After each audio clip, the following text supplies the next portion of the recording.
You move to devaluation? No. Do you know that? I think that I don't care how quickly I move to devaluation. Whether you care about it or not, I just want am I to aware see that if you're sometimes aware I of move it. quickly to devaluation? And if you're aware. All right. What's going on, y'all? Hope y'all doing well, man. You know, that's hope y'all doing well. I will be honest with you. This is this is my second time making this video. I just did it the first time and I realized the audio did not capture. So this is fun. This is why we're learning in real time. So if y'all don't know who I am, who am I? No, I'm kidding. I'm Rashad Young, man. I'm from St. Louis, 30 years old. I am currently a counselor in training, which means I am not a fully licensed therapist yet. There's several steps I still got to take, but in the process, I'm seeing clients, stuff like that. Internship will be done my program in December, thank God, and then we'll look into the doctoral side. But I think for me, one of my passions that I've learned in my process is really working with marriage and families and relationships and stuff like that. And so I had an idea. And I guess I've been sitting on this for a while. And I know I'm not the first one to do it, so I'm not like a champion on this, but I have really enjoyed those who have made conversations around relationships and various topics.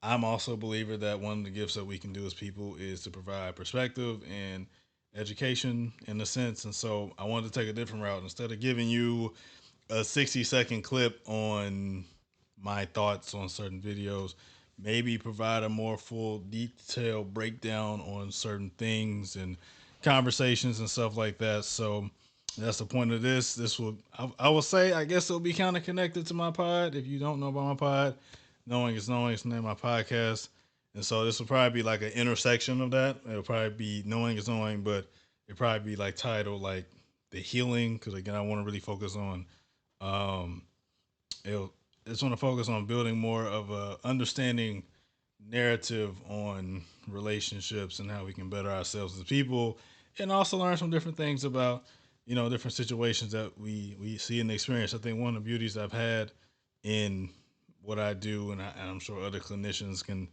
say the same thing, is when you are able to be the neutral party in certain situations, you're able to kind of see your own life in a way, in a sense. And so, not at all am I perfect. I have probably been in one of these examples of videos as we go along this journey and process. And again, my goal now is, because one, I know better, so I do better. But two is to provide a neutral, non-biased opinion on certain videos and takes and things that I'll see. Not not at all my opinions meant to be the final say. It's not. It's just an opinion. It's just to try to add a more therapeutic example or perspective, as if I was the person involved, if I was Dr. O in this video, and to help them navigate. Some videos will have no context. Some of these videos I'll be watching kind of in real time as you guys are providing my thoughts. But at the end of the day, I think my goal is now is to find ways to continue to educate and also help myself become a better future clinician. So hopefully these videos get out there to the actual licensed folks, and those in the higher spaces, to provide a perspective. I just think that it's a space that I can just help me sharpen up my skills, but also again provide dialogue in the conversations. I think they're important. And again, in today's time of relationships, I will be honest with you. I've been candid. I've said it in previous videos before. I am a true believer that relationships are taking a downhill turn. I know statistically it can show differently right now. I know a lot of people are still getting married. I think about the next 50, 60 to 100 years, what that may look like. And with the argument, with the implementation of AI and stuff like that, I don't know what that would look like. I'll be honest with you, I could see it happening less because of the separation and connection with people. Relationships are they're very daunting. As beautiful as they are, it requires a lot of work. I don't think a lot of people want to admit that. It's not just about yourself. You really got to die to yourself. You got to die to your ego, especially in a situation like a marriage. And I also say that the biggest point of all this is, the biggest point of relationships is service, and I think that's the biggest way that, marriages and stuff stay afloat, is like the ability to serve is the most important thing And I think once you stop doing that, is the reason why we kind of get these situations like this. So this video, because this is my second time doing it, it's two videos. It's about 3 minutes long. I'll be pausing in between, and it's pretty much a full breakdown of two different situations. And my goal is to kind of pause, talk about some breakdowns that I'm seeing. Again, don't know the full context of their whole situation because these are just clips, but again, provide a therapeutic thing that I think is important. Again, a disclaimer: I am a counselor in training, so there's nobody come after me. You know what I'm saying? I just telling you what it is. But let's get to it. Let's see what we can do. Of how quickly you move to devaluation. Do you know that?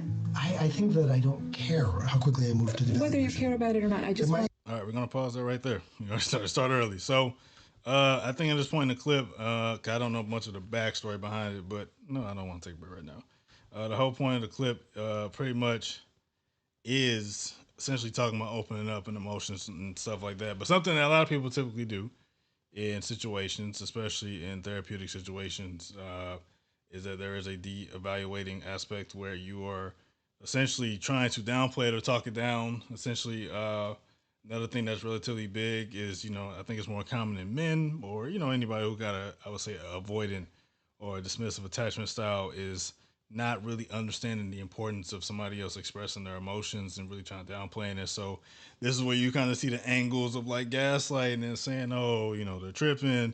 You know what you're talking about. It's not that deep.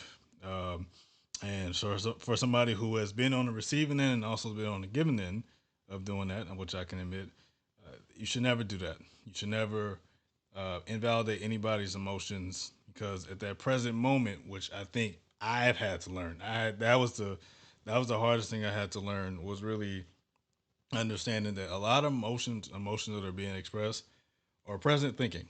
Now, however, it can be stuff that's been sitting up and brewing for weeks and months, and I'll talk about micro cuts in a second and why I think that's harmful to relationships.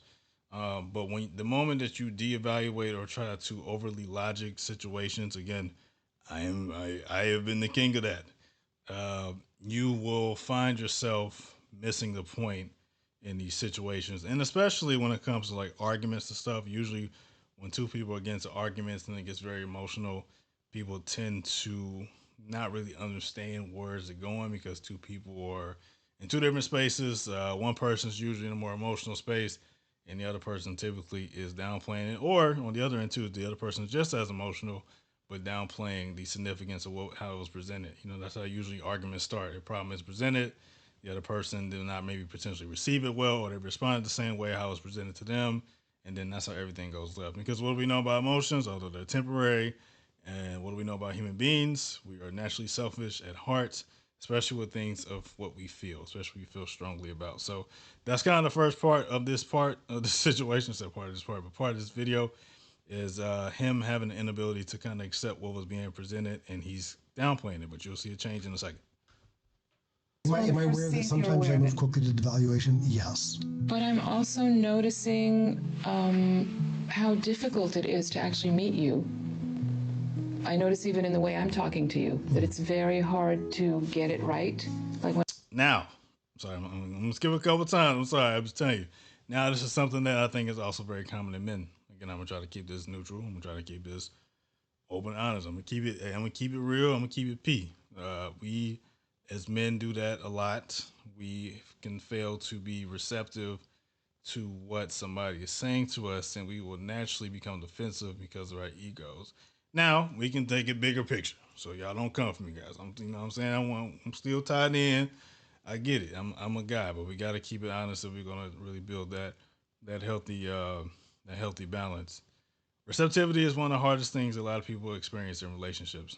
A lot of it is when we grow up, we may have not been shown the proper way to love. We have not been shown to receive love from an emotional sense, and so that's what kind of makes men and women universally different. However, when you have an inability to be receptive and you're automatically clashing with defensiveness, you are undermining somebody, whether you're doing it consciously or unconsciously. And again, that's how more problems do become a thing. And somebody like him, which I feel like I used to be like, I used to be like at this point, all right, you got me at this point. Now you're going to have to come with facts. And my stance ain't changing. I'm standing on 10 toes, how I'm going to be. And that's just what it is. However, this is very unhealthy. I know it's a defense mechanism. It often leads to you not being receptive to what's being said. And again, at this point, you're going to try to prove your point on staying so strong in this position that you have to be right versus being receptive to what's being said to, again, work on a problem together. Let's continue. When I try to say back to you what's going on, what I just heard, it's never right. And when you correct me, I can see why you're correcting me. I understand the nuance and where I missed the point. That's very frustrating. Pause that real quick. I'm not gonna keep doing that. But another thing, because again, that's another thing that was mentioned. God, I can't talk. Another thing that was mentioned. Again, when you have the stance and when you have to feel like you're right, again, that is very toxic because at the end of the day, when two people are in a space of conflict, it's not necessarily about who's right and who's wrong. It's about what is the problem and how do we find a solution, and also do it in a way that is respectful and understanding. Again, I can be candid with self. Something I very much used to struggle with. I feel like that I had to always be right. You were talking crazy, and yeah, you can use the angles of gaslighting, whatever. I don't ever think I went to the extreme. Maybe I could have in the past in certain situations, but I very much had a strong desire to feel right. If I did not feel right, then my ego would take a hit, and that's how all these things happen. So yeah, while it's frustrating to have to feel right when it comes to like relationship conflicts, though, it's not about who's right and who's wrong. It's more about being understood, valued, and respected. Let's keep going. For me. What Yes. I want to hear is why is the moment where someone is not just right, not just right, why is that so devastating? I That's don't know. That's yours. devastating. I think it's. See, you did it just then. Right. Devastating. See what I mean? Like it. He's gonna say something in a second what's gonna make more sense. But again, when you have this strong desire of wanting to feel right, it is almost performative where that person has to pretty much attest themselves to or compete to a certain level that continuously keeps moving. And one thing you should never do in a relationship, if you can, at its truest capacity, is always find a way to move the goalposts uh, with the person that you're with, because that creates an everlasting problem. What do we know about people? Nobody's perfect. And what do we want people to give us? Grace. So we have to give people grace as well. Now, there's a distinctive difference, real quick. There's a difference between extending grace after a period of time and tolerating it. It's two different things, right? So again, it depends on your values, your systems, and what's important to you. But at the natural sense, people tend to make mistakes, and guess what, guys? They will always make mistakes. I don't care if you're with somebody for 20 years or 25 years or 40 years or 2 years. There should never be an expectation that that person is going to do something right every single time. Now, again, there's a difference between giving grace because of just genuine mistakes and tolerating something. Because again, if somebody's doing something essentially after a period of time that's not in alignment to what your values are and what's important to you, then that's when you need to make a decision on when you need to either move forward with that situation or let it go. 'Cause that's the difference, right? Again, people will make mistakes, and does not mean you have to stay in that space in the sake of love. I don't think that's healthy. It's not quite the right word, and you're going to correct your Right. devastating, and you can't Right. see that devastating Right. That's okay. might have Well, it's it is simply not devastating. That is not a proper use of that word in any of the word. I mean, unless you're being hyperbolic, and I don't know what the point of that would be. If the point was I wasn't clarity, being hyperbolic. I'm actually assuming that in some way. how about being inconvenient? No, I don't think it's inconvenient. I think there's a much more emotional underlying structure to this. Okay. And I would agree. So usually people who downplay emotions, they're just as emotional as a person that is emotional, right? So I think something that often drives me crazy when I hear people talk about it is like, I hate a nonchalant person. I guarantee you that that person cares. 9 times out of 10, they either have learned that behavior due to consistent disappointment or not being emotionally validated in their experience, or it is just a defense mechanism because of their experience, right? So we have to understand that emotions look different for everybody, and just because you do something one way does not mean that that person cares less than. Like, I think we take a lot of external and outward expressions to determine something. However, that is not how you should go about that because that's not realistic. So keep that in mind. And he's going to say something really quick. That I think really well. She's going to say something to him really quick. I think it's really, excuse me, really important to mention. But how can we quickly determine whether that's true or not? You can ask yourself if you want to take something of what I'm saying to see if it's useful to you, or if you want to spar with me. Receptiveness, If you don't want to spar with me, we don't have to discuss the accuracy. We just have to see if it's useful, what I'm saying, whether it's accurate or not. I don't know how to do that. I don't know that I've ever been devastated in any prior event when that occurred, including my birthday. I didn't feel devastated. You said disappointed.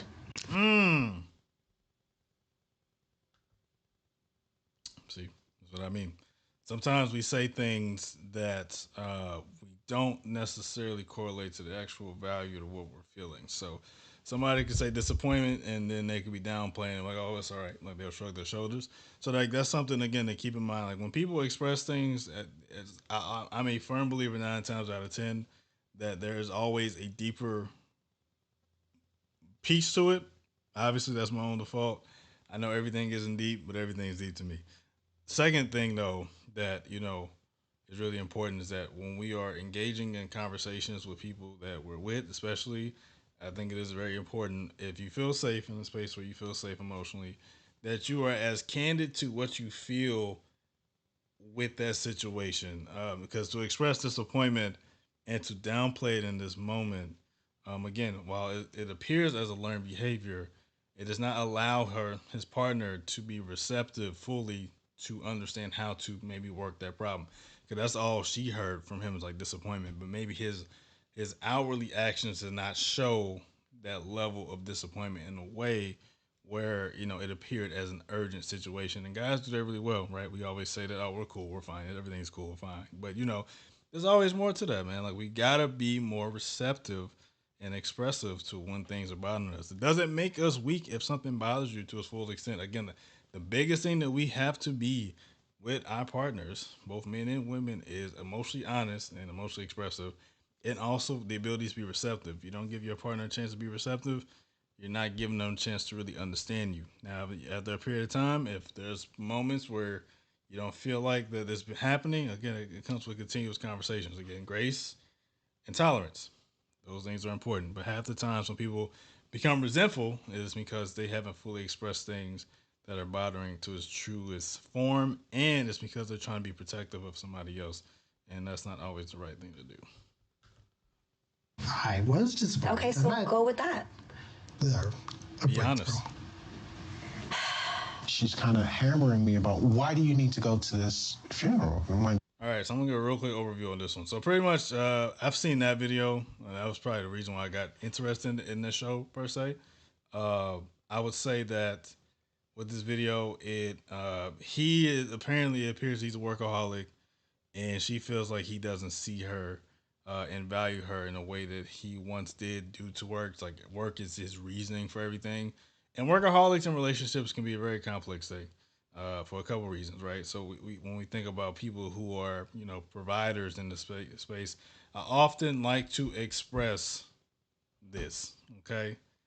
That if you want somebody to fully provide a certain way of living, they most likely would not be as physically present as you would like, especially if they're in a state of building still, right? I think sometimes we look at things from an extreme sense because we think of like athletes and entertainers, and they have more of a substantial front load of money while they're actively playing, but on the back end, that lifestyle can look a lot different. So unless you are in that top 1%, you will be relatively absent, I would say, until you're at a point of comfortability where you can provide that lifestyle. Now, granted, some people also work a lot as their own default because they don't want to deal with their own emotional problems. That's also something that's also very, very big in relationships, especially like when people aren't seeing eye to eye. They'll take on more shifts, they'll work more because they want to do everything they can to be away from their partner at home or etc. So like there's different points to this. And I don't know their full concept of the relationship. Again, this is a 3-minute video, but it is something to remember because we don't often talk about this.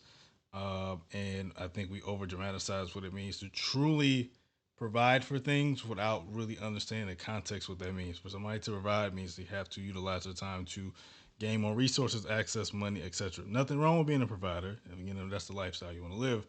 But also know that oftentimes it's going to come with somebody being a workaholic. What's the big deal? And then she says, I asked you to do something for me. You couldn't do it, but you're going to go to a stranger's funeral.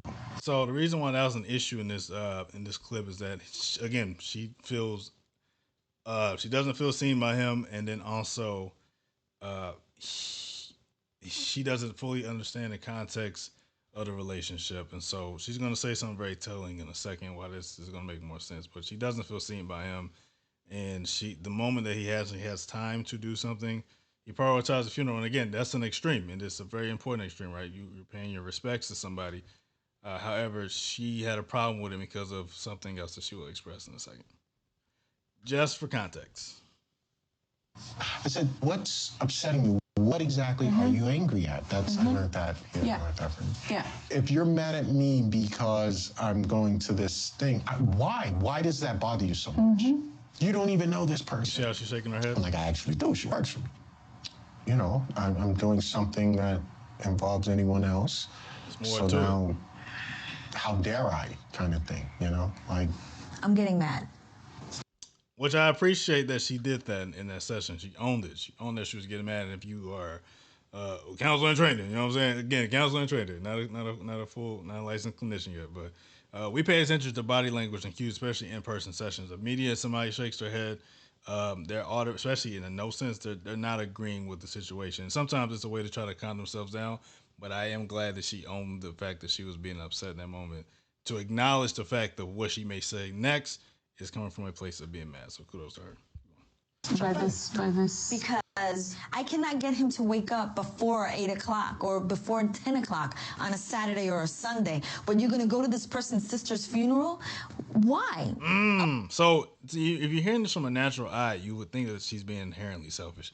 But she said something that's very, very important. Again, I didn't say this in the beginning, but any relationship that goes through a long period of time, when you get these type of emotional reactions, number one, outside of the Gottman theory of the four horsemen, which is contempt, defensiveness, stonewalling. I'm trying to think of the fourth one.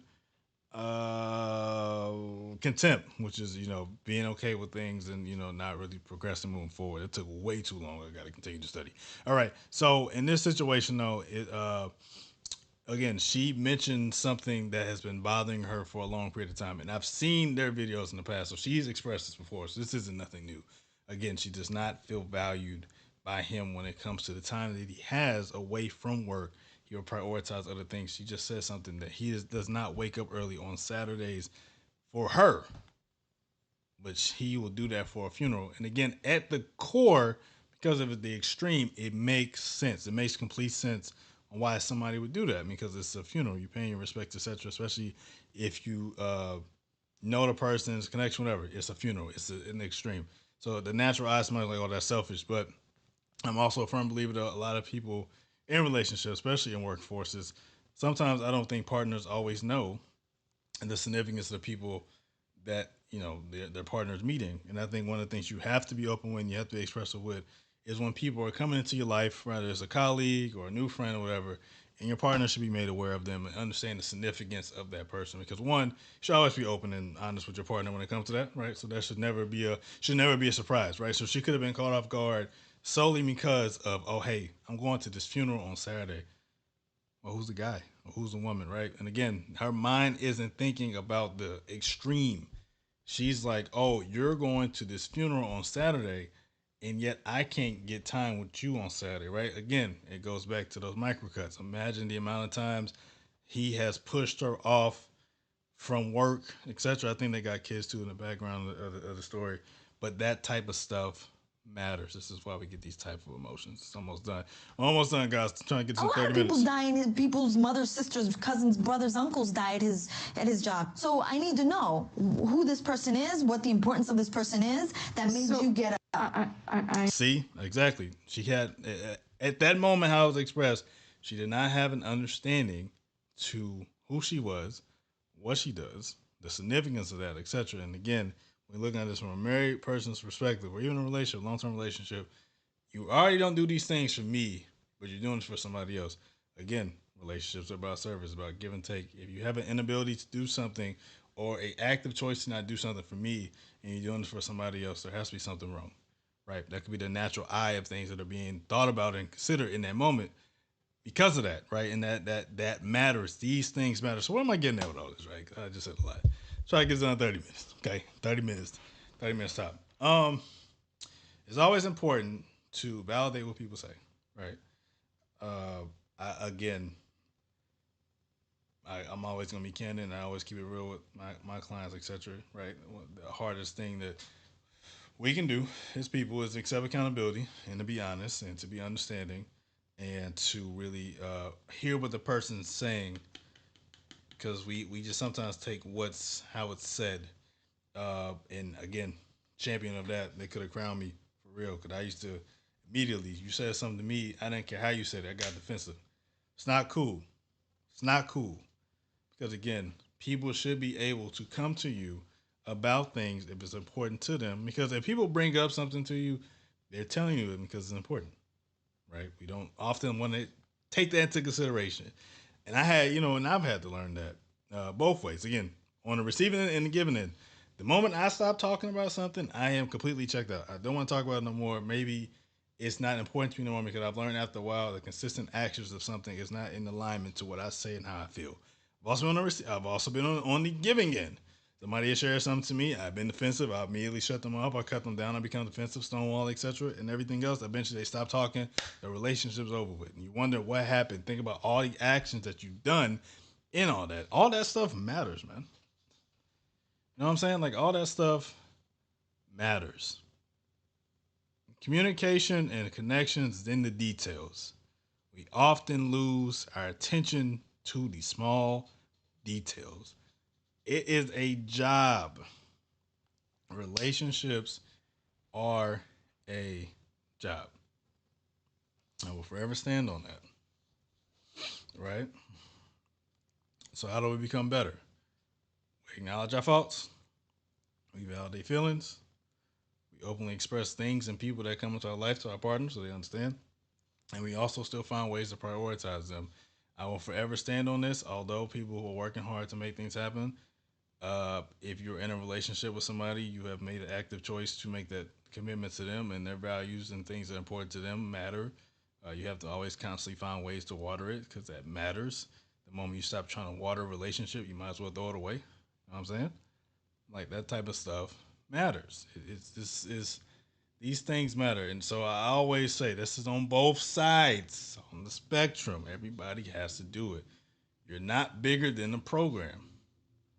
One side's not more important than the other. One person's happiness is not more important than the other. How you show up for each other matters. Everything isn't about financial gain or financial moments or trips or vacations. Are we giving people the basic needs and necessities that we can offer them so it can be a sustaining and fulfilling relationship? You have to ask ourselves these questions all the time. So that's all I got, man. Appreciate y'all. We're gonna keep this going.